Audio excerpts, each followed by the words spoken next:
Bonjour, bonjour, bonjour chez vous. J'espère que vous êtes en train de passer une excellente journée chez vous. Que mon Dieu vous bénisse partout où vous êtes. Je suis Immaculée. Ma chaîne s'appelle Immaculée Light Access. Il en sigle ILA en anglais. Aimez, partagez, faites-vous abonner sur ma chaîne. Nous parlons de tout sauf de rien.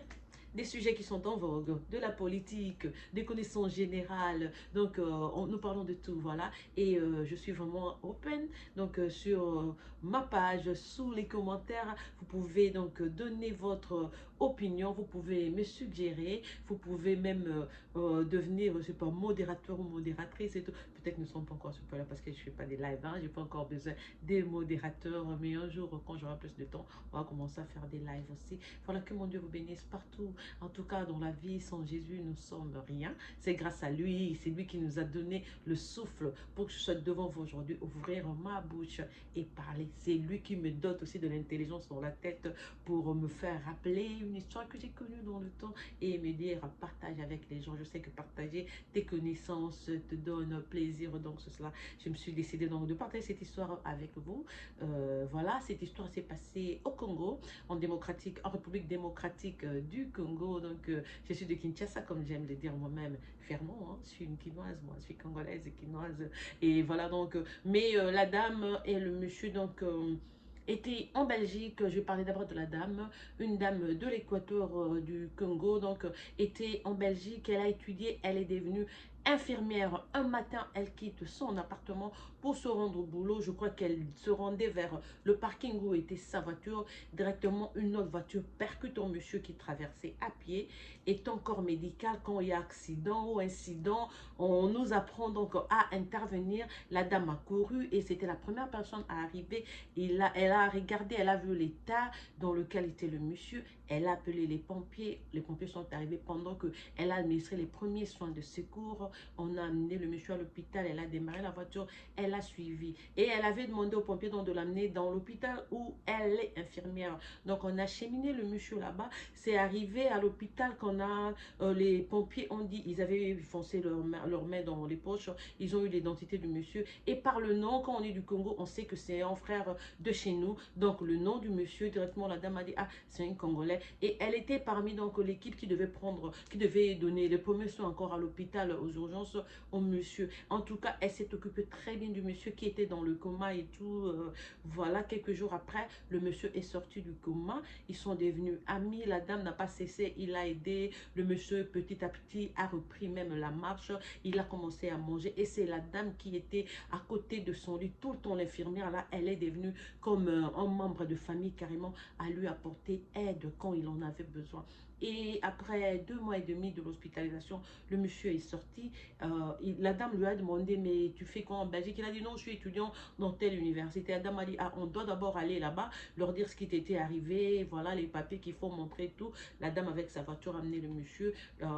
Il est entré à l'université, il s'est adressé au corps académique. On a donc accepté ses excuses et il devait donc commencer les cours. Et alors, la dame lui dit, non, mais tu dois voir chez moi et tout. Il l'a ramené dans son appartement, il lui a montré où était son adresse et tout et tout. Quelques temps après ça, après leur fréquentation, ils sont devenus copains, copines, ils sont tombés amoureux.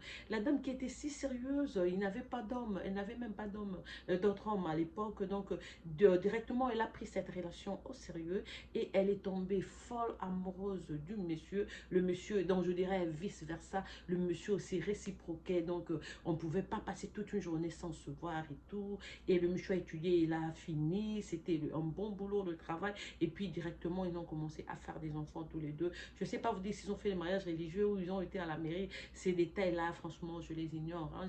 J'ai connu le couple et tout, mais je ne sais pas s'ils étaient officiellement mariés. Mais ils ont vécu vraiment ensemble. Ils ont eu ensemble 3 enfants. Très beau. Le monsieur avait le sang de métissé. Au Congo, on a beaucoup de métis. Hein. Il y a des gens qui nous critiquent toujours. Les Congolais, tchoko tchoko. Non, on a vraiment des sangs comme ça, métissés. D'autres même pas métissés, mais il y a des Congolais qui sont très noirs avec des cheveux très durs, mais d'une peau très très éclairée. Donc, tout Congolais que vous voyez clair de teint n'a pas forcément utilisé les tchokos. Donc, le monsieur était métis. Non, je ne vais pas dire son nom, c'est pas poli, je garde ça. Sinon, on peut me porter plainte un jour. Donc, ils ont fait 3 enfants, une fille et 2 garçons. La dame était vraiment au ciel. Elle a commencé à vivre vraiment un conte de fées. Donc, elle a dit, ah voilà, moi je suis la belle au bois dormant. J'ai trouvé mon prince charmant et tout et tout. Donc, je suis Aurore en ce moment-ci. C'était la joie partout, ses amis, au travail et tout. Vous savez, quand vous tombez vraiment amoureux pour la première fois, votre cœur là-bas, autrement et tout. Même quand on vous fait mal, vous ne sentez même pas ça. Parce que Dieu vous a mis au zénith et tout. Votre cœur vibre autrement. Le bonheur qui est dans votre cœur, c'est seulement vous qui savez. Personne d'autre ne peut vous jouer, personne ne peut vous dire. On va vous gifler comme ça, vous rigolez. On vous demande de vous donner. Tout ça, c'est parce que votre vibration est différente à cause de l'amour qui est installé donc, dans votre corps. C'est comme ça que la tantine l'a été. Et puis, quand ils ont eu des enfants et tout, elle commence à faire pression au mari. Mais pourquoi on ne retourne pas chez nous au Congo? Je veux amener les enfants, les présenter et tout et tout. Mais quand le monsieur lui disait, toi tu es de l'Équateur, arrivé au Congo, elle dit, non, non, non, non, moi ma famille est ici en Europe, elle a déjà vu les enfants et tout dans ma famille, non, moi j'aimerais qu'on parte maintenant chez toi. Le monsieur disait, non, moi je suis pas quinoa, je suis pas de Kinshasa, chez moi c'est au fin fond du Bandundula, moi je sors de Kasongolunda. Kasongolunda c'est un village du Congo qui est à la frontière Congo-Angola, oui, oui, oui, c'est vrai, ils ont une frontière, c'est vraiment vers là-bas. La dame insistait, non, on doit y aller. Comment est-ce que les enfants seront bénis s'ils ne voient pas leurs grands-parents, les cousins et tout et tout. Moi, je veux, oui, c'est vrai qu'ils sont nés ici en Belgique, mais j'aimerais amener mes enfants en Afrique. Le monsieur refusait, d'abord parce que c'était un ingénieur. Il était très occupé avec le travail qu'il y avait. Quelques temps après, il y a eu donc une opportunité de travail au Congo. Vous savez, à l'époque Mobutu avait toujours le trac avec tous les étudiants congolais qui faisaient des cours spéciaux ou qui étaient vraiment doués d'intelligence donc à l'étranger. Il y avait donc des postes qui se sont ouverts, on l'a appelé, on lui a demandé d'aller occuper ce poste-là au Congo. Et pour la femme, c'était vraiment la réponse à sa prière. Elle était excitée, elle était très contente donc d'amener ses enfants en Afrique. Vite le tonton là qui est notre tonton, et il a donc accepté cette fois-là. Donc la femme, sa joie c'était sûrement d'amener ses enfants en Afrique et voir la femme, donc la belle famille. Ils sont arrivés là-bas, ils ont laissé leurs histoires à Kinshasa. Le jour après, la dame avait été partie avec beaucoup d'argent. Et puis à l'époque, Mobutu, si tu es en Europe comme ça, on t'engage au Congo. Le jour que tu arrives là, tu as une enveloppe. Peut-être de 100 000 $, 200 000, 300 000 $. C'était comme ça que les gens de Mobutu avaient joué avec l'argent. C'est pour ça aujourd'hui, à l'époque, vous, les gens qui faites... comment, de l'orgueil, qui montrent l'orgueil sur les réseaux sociaux. Nous qui avions vécu l'époque Mobutu, nous rigolons. Parce que si les Mobutistes, tout l'argent qu'ils ont utilisé dans leur vie, si ces réseaux sociaux, les trucs du genre Facebook, Instagram, TikTok étaient là, beaucoup d'entre nous, nous serons peut-être là. Ces gens-là étaient là. Ils ont vraiment roulé carrosse, je vous assure. Mais sauf qu'ils ont peut-être quelques preuves sur des anciennes photos. Et aujourd'hui aussi, avec la honte, ils ne s'exposent même pas parce qu'ils ont appris leur leçon à partir de ce qui était arrivé donc, à leurs parents. Ça, c'était entre parenthèses. Donc, ils sont arrivés à Kinshasa. Le jour après, ils sont allés faire des démarches. Dans le temps, il y avait Papa Mafuta Kizo, là, qui était un dignitaire de chez nous en Métis, qui avait son appareil, son avion privé. Donc, ils ont loué l'appareil Papa Mafuta Kizo, là, qui a volé de Kinshasa jusqu'à Kasongolunda pour aller donc présenter. Tout le village les attendait, les gens étaient là. Ils ont reçu les enfants directement, on les a portés, c'était la joie et tout et tout. Parce que le dernier était encore vraiment, il avait moins de 5 ans à l'époque. Donc, Tontine, là aussi, elle était très contente. Ils ont mangé. Elle a ouvert la glacière qu'il avait avec des chocolats et des petits cadeaux, des habits qu'il a amenés pour la famille de son mari. Et elle a distribué. Je vous dis, il a suffi d'une nuit. À partir de 2 heures du matin, leur enfant, le dernier, commence à pleurer. La tante a dit, mais cet enfant n'a jamais pleuré comme ça. Comme c'était une infirmière, elle avait toujours le first aid kit. Elle donne la Novagine, l'aspirine à l'enfant, elle prend la fièvre et tout. La fièvre ne baissait pas. Elle a commencé à avoir peur. Du coup, elle a veillé avec son enfant en main. Il n'y avait pas d'électricité, ils avaient des groupes électrogènes qu'il fallait éteindre à cause du carburant. Et puis après, vers 7 heures du matin, quand elle a regardé l'enfant, elle est sortie avec son enfant, elle a regardé, l'enfant avait changé de couleur. Ça fait un bébé métis qui est devenu mauve et autre, le niveau de fièvre. La femme a sûrement dit à son mari, hé, l'enfant est en train de mourir. Je vous dis le même jour, parce que le petit porteur devait rester là pendant 3 jours pour que le 4e jour, ça les retourne à Kinshasa. Donc le jour après, un jour seulement, ils sont rentrés sur Kinshasa. D'abord, depuis que l'enfant avait commencé cette fièvre-là, la journée, là, à 7 heures du matin, cet enfant-là n'avait plus ouvert sa bouche pour dire un mot, pour parler. Donc, de Kasongolunda jusqu'en l'aéro, le petit comment, c'était pas un jet, c'était un hélicoptère que papa Mafuta là avait. Ça les ramène sur Kinshasa. Arrivé à Kinshasa, la femme dit, je n'ai pas de temps à perdre, cet enfant est en train de mourir. J'avais dit que je ferais 3 enfants et ça c'est mon cadet. Je veux pas qu'il meure, que je sois encore censée tomber enceinte pour donner, pour faire une 4e maternité. Donc de là, elle a pris l'avion pour retourner en Belgique. Elle est descendue de l'hélico à l'aéroport de Njili. De là, elle a demandé le programme qu'il y avait. Il y avait un vol de Bruxelles Airlines. Elle est rentrée en Belgique. On a administré les soins des enfants, à l'enfant pendant 5 mois. Le 6e mois, on a dit qu'elle pouvait retourner à la maison avec son enfant. On retourne à la maison. L'enfant était devenu zinzin, mentalement foutu.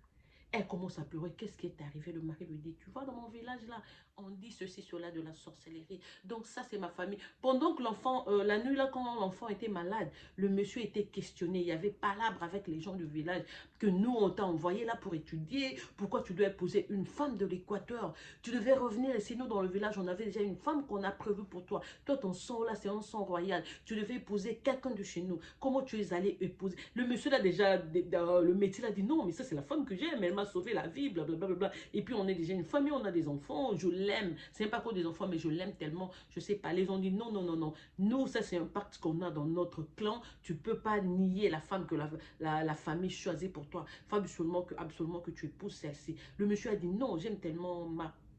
J'ai failli dire son nom. Je ne dis pas le nom de la tantine, paix à son âme. Je ne sais pas son nom. Elle a dit non, je vais seulement rester avec elle et tout et tout. Donc, après l'hospitalisation en Belgique, on s'est rendu compte que non, c'est l'enfant qu'on a touché. Donc, avec les fétiches, l'enfant ne pouvait plus parler. Il est devenu, comment? C'était comme, comment je dis, donc, comment je dis, mentalement handicapé, donc il ne pouvait plus aller à l'école pour le reste donc, de sa vie. Aujourd'hui, je vous relate, cet enfant-là est plus âgé que moi, ce jeune homme et tout et tout. Donc, c'est un papa aujourd'hui, il ne peut pas se marier, il n'a pas de parole. Mais en Europe, il a fait tellement des thérapies, ils ont investi beaucoup d'argent, ils ont vu des spécialistes, je dis, de partout dans le monde, ils ont effectué des voyages pour voir, mais... ça n'a pas marché, donc c'est comme ça, comme il n'avait pas épousé la femme que le clan avait choisi, donc il devait échanger ça avec la vie de son 3e enfant. C'est comme ça que je ne dirais pas son nom, excusez-moi, donc ce bel homme-là, il est toujours en vie, ne parle pas. Après toutes ces thérapies qu'il a eues, il peut dire bonjour. Par exemple, quand tu es chez eux, il te dit bonjour, dans 30 minutes, il te dit bonjour 17 fois. Et si t'aimes vraiment, tel est mon cas chaque fois qu'il me voyait, parce que je l'ai connu quand il était encore jeune là, il venait parfois passer du temps chez nous à la maison, alors il te dit bonjour, même 24 fois en 10 minutes, bonjour, bonjour, bonjour, bonjour. Donc, tout ce qu'il a récupéré dans la vie, c'est bonjour. À part bonjour, c'est pleurer et se plaindre. Il râle sans cesse. Tous les 2 jours, il peut se lever comme ça. Il casse tout ce qui est dans la maison. Avec un papa ingénieur, la maison que j'ai à Kinshasa, c'est une mention et tout et tout. Alors, tous les 2 jours, il détruisait tout dans la maison. Ça donnait une dépression à la maman. La tantine a cessé de se maquiller.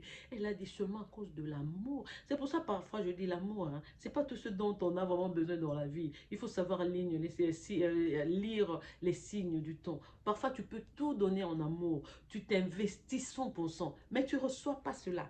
Il n'y a pas de réciprocité. Donc il faut être plutôt souple et comprendre que non, voilà, deux fois aussi, il faut carrément lâcher. Et on dit en amour, il n'y a pas de perdant. Même si tu quittes un homme ou tu quittes une femme, ça ne veut pas dire que non, ça, il part avec ton monde ou toi tu pars avec son monde. Non, non, non. À chacun sa destinée.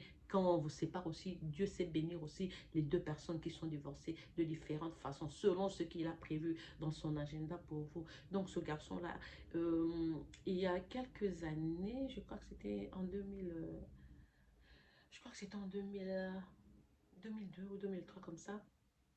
La maman en avait assez. Surtout, vous savez, les quinoises, elles sont, comment, elles aiment taquiner, hein. Elle vient là, eh, oh, Penda, vrai, Dieu, un bel homme comme ça. Il devait être mon copain, ton bêta, bêta, tout ça, la salamé, talaye, qui zengi, blablabla. Il est tellement beau avec un joli visage, des cheveux curly comme ça. Il a des grosses boules là sur la tête et tout et tout. Deux fois même pour l'amener chez le coiffeur, couper les cheveux là, c'est un problème et tout. Mais plus il grandissait, plus il devenait très agressif à la maison. Il parle pas, mais quand il râle, il fait des murmures là. Il regarde sa maman avec un air là, très féroce là, du genre lion, je vais te bouffer, c'est toi qui as gâché ma vie. Si tu avais écouté ce que papa disait de ne pas m'amener ici au village, c'est à cause de toi et tout. Alors la maman pleurait, pleurait, pleurait. Donc de la joie de sa vie, de la prince aux belles dormant, comment je dis de la princesse au bois dormant jusqu'à cette tragédie. Et quand nous sommes arrivés en 2004, la maman elle-même s'est réveillée le matin avec des crises similaires à celles que développait son enfant. Quand elle a cassé tout ce qui était dans la maison, elle a mis du feu aux habits du mari, aux habits des deux autres enfants, à ses propres habits. Et après, elle a cassé une table avec la vitre de la table. Elle s'est tuée. Elle s'est donnée mort. C'est triste aujourd'hui à cause de l'amour. Il faut faire attention dans la vie. Maintenant, donc le monsieur là, le fils est en vie jusqu'aujourd'hui. Il est à Kinshasa, il est toujours en vie. Le papa aussi est en vie. Là, il s'est remarié. Il s'est remarié, j'ai appris qu'il s'est remarié dans la famille de la femme là. Je crois qu'il a pris la copine ou la cousine à la femme. Et il avait coupé pont avec sa famille, mais la femme lui a dit non, non, non, on soupçonne parce qu'on n'a pas de preuves de dire que c'est la sorcellerie et tout et tout. C'est toi qui me dis que dans votre village c'est comme ceci, comme cela, mais moi j'ai pas de preuves. À cause de ça, on ne doit pas euh, refuser l'assistance à ta famille. Donc la même femme avait pris deux petits frères du monsieur qu'elle a encore hébergé dans sa maison à Kinshasa. Ils les ont envoyés à l'université et tout et tout. Et quand elle est morte, donc c'était la tristesse dans la famille parce que c'était une bonne femme. Parfois dans la vie, vous n'aviez pas... donc là, ça, c'est la leçon intérieure là, dans la vie. Hein. Parfois, on se donne tout, on se donne tellement en amour. On dit que non, on sait que l'amour, c'est au-dessus de tout. Mais parfois, quand ça vient toujours avec des pleurs, avec des trucs qui te font mal, des fois, tu ne sauras même pas lire que ça me met mal à l'aise. Moi, je dis toujours aux femmes, quel que soit le cas dans la vie, laisse ton homme conduire dans la maison. Si Dieu a créé l'homme tel qu'il est, je ne dis pas que l'homme doit être injuste ou maltraiter la femme. Mais en couple comme ça, si tu es une femme, tu dois toujours écouter ce que ton homme dit et suis ses règles à la loupe. Tout ce qu'il te dit, si tu es plus intelligente, essaie de lui suggérer, essaie de prendre le temps de converser avec lui, dis-lui que voilà le projet que tu as, voilà ce que ça peut rapporter, voilà maintenant sous quoi, ce qui est en dessous de ceci, cela, voilà, ça peut répercuter à ceci, ça peut faire cela. Donc, il faut tout considérer avant d'investir, en fait, de faire quoi que ce soit. Voilà où nous pouvons aller. C'est pas seulement au nom de l'amour rend aveugle et tout, tu acceptes tout. Et quand le mari te dit non, peut-être que le mari, au fait, comme il était originaire de ce village-là, il savait que dans leur coin-là, quand beaucoup de gens, quand tu dis Kassongolunda, ils savent que ça, ces gens-là avec leur roi, j'ai oublié comment leur roi dans le temps s'appelait là. Donc, ce que l'été, automne, d'été, il ne faut pas essayer. Chez les gens de Kassongolunda, ils sont vraiment forts dans les histoires là. Donc, c'est comme ça que la famille là, c'est terminé. Le mari est en vie maintenant avec une autre femme, celle qui a investi en lui, celle qui a tout donné, celle qui a vraiment l'aimé qu'il a vraiment aimé de tout son cœur, n'a même pas bénéficié toutes ces années de sacrifice. Elle avait abandonné même son métier d'infirmière en Belgique pour retourner vivre avec le monsieur là-bas. Elle n'a pas rien, n'a rien récolté. Elle n'a pas bénéficié de ça. Je sais que dans la vie, on dit you reap what you sow. Ça veut dire tu vas récolter ce que tu as sémé. De fois aussi dans la vie, tu sèmes beaucoup, tu sèmes, mais ça ne sera pas à toi de récolter le fruit. Une autre personne va récolter ces fruits-là. Et il faut l'accepter. Quand tu acceptes qu'une autre personne puisse récolter les fruits, toi aussi de ton côté, Dieu va te bénir autrement. Voilà pour l'histoire d'aujourd'hui. J'ai intitulé ça du conte de fées à la tragédie. Je vous laisse. C'était votre soeur Immaculée qui vous aime, vous chouchoute et vous apprivoise à outrance. Je reviendrai avec une autre histoire. Donc, après que mon Dieu vous bénisse une fois de plus, passez une excellente fin de journée chez vous.